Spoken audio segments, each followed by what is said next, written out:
여러분 안녕하십니까, 진성호입니다. 긴급 속보입니다. 조국 전 장관이 드디어 검찰 소환 조사를 마치고 나왔습니다.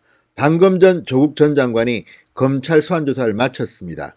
자, 조국 전 장관은 소환 조사를 끝낸 뒤 변호인들을 통해서 이런 멘트를 알렸습니다. 전직 법무부 장관으로서 이런 조사를 받게 되어 참담한 심정이다. 전직 법무부 장관으로서 이런 조사를 받게 돼서 참담한 심정이다, 이렇게 밝혔습니다. 자, 변호인 등을 통해 기자에게 밝힌 이 입장문에서 조국 전 장관은 아내의 공소장과 언론 등에서 저와 관련해 거론하고 있는 혐의 전체가 사실과 다른 것으로 분명히 부인하는 입장임을 여러 차례 밝혀왔다, 이렇게 말했습니다. 자, 조국 전 장관, 도대체 검찰에서 무슨 일이 있었을까요? 진성호의 융단 폭격 시작합니다. 조국 전 장관을 융단 폭격합니다. 방송에 앞서 아직 진성호 방송에 구독자 아니신 분들 계시죠? 붉은색 구독 버튼 꾹 눌러주십시오.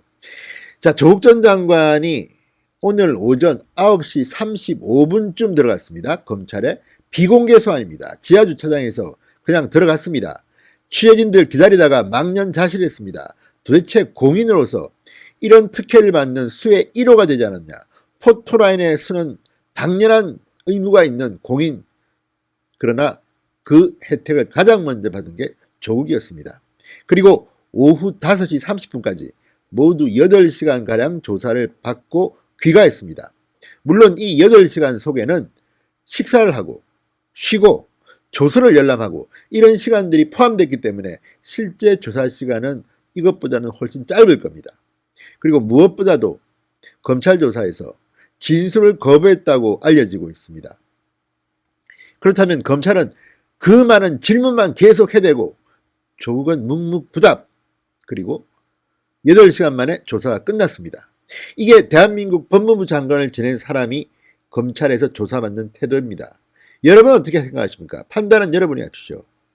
물론 법에 보장된 묵비권 행사할 수 있습니다. 그렇지만 사회적으로 이렇게 논란이 되고 이렇게 중요한 사안에 대해서 법무부 장관을 지낸 사람이, 대한민국 법을 가장 잘 이해해야 할 사람이 이렇게 묵비권을 행사했다.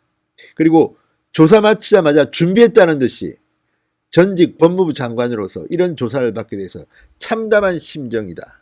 혐의 전체가 사실과 다른 것으로서 분명히 부인하는 입장임을 여러 차례 밝혀왔다. 과거에는 어떻게 해야 하겠습니까? 제 기억에는 조국 전 장관이 검찰 수사에 협조하겠다는 말을 한 것 같은데요. 지금 조국 전 장관의 이런 태도는 검찰 완전히 무시하는 겁니다. 그리고 법원에서 이제 다툼을 하겠다는 건데, 뭐 법원에 믿는 구석이 있습니까? 그렇게 살면 안 되는 거 아닙니까? 아무리 그렇지만 청와대 민정수석을 지냈고 법무부 장관을 지낸 사람입니다. 대한민국 법을 이렇게 우습게 보고 묵비권을 행사했다. 물론 자기 방어를 위해서는 그럴 수 있습니다. 그러나 법무부 장관을 지낸 공인으로서 오늘도 마찬가지입니다. 떳떳하게 정문으로 들어왔어야 합니다. 사진도 찍히고 기자들 질문도 답변을 해야 됩니다. 그렇게 억울하다면, 그렇게 당당하다면, 이 언론 보도들이 다 거짓말이라면 당당하게 그런 논리들을 적어서 발표할 수 있는 거 아닙니까? 그런데 지금 조국이 보여주고 있는 태도는 정말 혼란스럽습니다. 과거 박근혜 전 대통령, 우병우 전 수석, 이런 분들이 검찰 수사를 갖다가 받을 때 진술을 거부하면 그렇게 비판하는 사람이 누구였죠?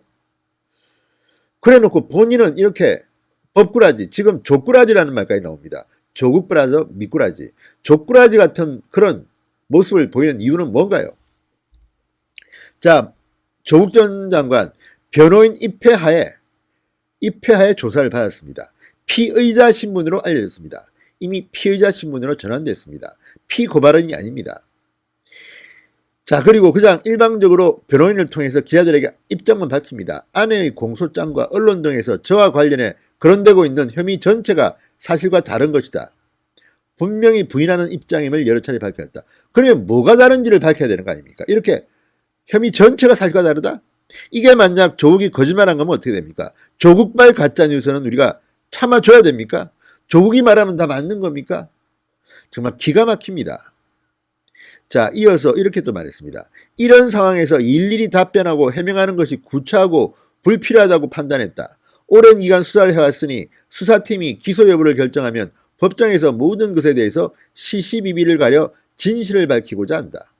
이 오만함은 어디서 나오는 거죠? 자, 일일이 답변하고 해명하는 것은 구차하고 불필요하다. 그러면 지금 대한민국 검찰에 소환돼서 조사받는 피의자들은 다 이렇게 검사들 당신 거짓말하고 있어. 일일이 답변하고 해명하는 거 구차해. 나 말 안 할래. 이렇게 하면 되겠네요. 물론 경우에 따라서 뭐 정치적인 이유로 뭐 명예훼손 소송이라든지 정치적 이 조사는 그렇게 뭐 묵비할 수도 있다고 봅니다. 그러나 이거는 다릅니다. 파렴치 범죄 의혹입니다. 자녀들 입시 부정 의혹입니다. 사모펀드를 이용해서 뇌물을 받은 혐의가 있고 이런 거 아니 분명히 이거는 물증으로 반박하면 되는 건데 말을 안 했답니다. 말을 안 했답니다. 자, 오늘 처음으로 조국 전 장관이 검찰에 소환된 역사적인 날입니다. 그런데 역시 우리가 예상했던 대로 조국은 여전히 오만하고 방자하고 법 위에 군림하려 하고 자기만 선한 것처럼 행동하는 게 아닌가, 이런 비판을 받아도 할 말이 없을 것으로 보입니다. 자, 8시간 만에 귀가한 조국 전 장관이 변호인을 통해 기자들한테 밝힌 입장, 이게 더 국민들을 열불나게 하는 것 같습니다. 진성호의 융단 폭격이었습니다. 여러분 감사합니다.